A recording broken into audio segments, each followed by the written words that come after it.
പന്തളനാഥൻ വൻപുലിമേലെ വന്നെഴുന്നള്ളും മാമലയിൽ മകരവിളക്കിൻ മഞ്ജുളനാളം മിഴിതെളിയാനായി കാണും ഞാൻ.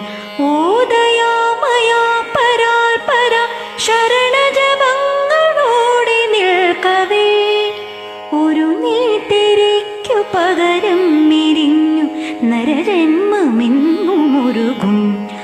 ആ പമ്പാ ഗണപതി പാരിന്റെ അധിപതി കൊമ്പാർന്നുണരണമൻപിൽ തന്റെ തുമ്പിക്കൈ ചേർക്കണം നെഞ്ചിൽ വിഘ്നങ്ങൾ വിധി പോലെ തീർക്കണം മുൻപിൽ. വേദാന്ത പൊരുളിൻ ആധാരശിലയെ കാരുണ്യ കടൽ കണ്ട കലികാല പ്രഭുവേ കണി കാണാൻ മുന്നിൽ ചെല്ലുമ്പോൾ ദുഃഖങ്ങൾ കർപ്പൂരത്തിരിയായി കത്തുമ്പോൾ അയ്യപ്പൻ കളപച്ചാർത്തണിയാൻ നിൽക്കുമ്പോൾ നെയ്യഭിഷേകം സ്വാമിക്ക്, പാലഭിഷേകം സ്വാമിക്ക്, തിരുവാഭരണം സ്വാമിക്ക്, തിരുവമൃതത്വം സ്വാമിക്ക്.